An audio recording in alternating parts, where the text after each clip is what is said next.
Madam सगळा हा काय प्रकार होता आणि आता आपण कशा पद्धतीने हे प्रकरण हाताळत आहे? तुम्ही जे काय तक्रारीविषयी जो संदर्भ देता, ही तक्रार डिसेंबर 2024ची आहे. तक्रार आल्यानंतर आम्ही फॅक्ट फाइंडिंग कमिटी, जी प्रायमा फेसी चौकशी समिती असते, ती गठीत केली होती. त्याच्यात UGCच्या नियमानुसार आम्ही सर्व प्रकारे चौकशी केली. त्यांच्या अहवालावरती आधारित आम्ही अँटी रॅगिंग कमिटीचा रिपोर्ट UGCला पाठवलेला आहे.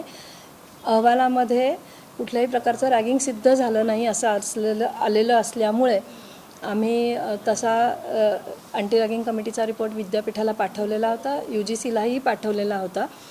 आत्ता ही तक्रार का केली आहे हे मला माहीत नाही आहे, पण आणि पोलिसांकडनं माझ्याकडे FIRची कॉपी अजून आलेली नाही आहे. पोलिसांकडनं कॉपी आली की त्याच्यात काय काय लिहिलं आहे ते बघून आम्ही पोलिसांना जे काय हवं आहे ते सर्व सहकार्य करायला तयार आहोत.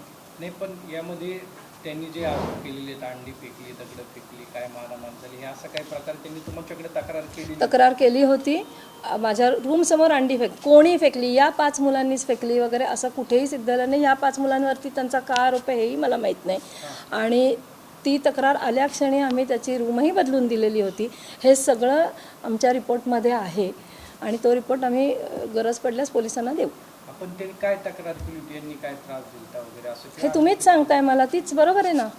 त्याच्या पलीकडे माझ्याकडे हीच जी तक्रार होती की मला मुलं चिडवतात आणि त्याचं काय वाद असेल त्या मुलांची, त्याविषयीची तक्रार होती. त्याला आम्ही ॲड्रेस केलं होतं तक्रार, आणि तरीही त्यांनी अँटी रॅगिंग हेल्पलाईनला मेल केल्यानंतर आम्ही रितसर चौकशी बसवली, मुलांना नोटिसा दिल्या या सगळ्यांना, आणि त्याप्रमाणे आम्ही योग्य ती कार्यवाही केलेली आहे. आता त्या मुलावर गुन्हा दाखल झाला आहे 3/4.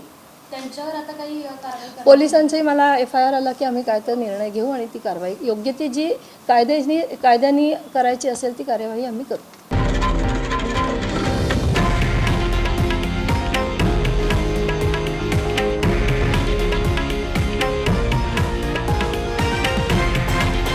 हे आहे देशातील नंबर 1 न्यूज नेटवर्क आणि आपण पाहत आहात TV9 मराठी, एकमेव.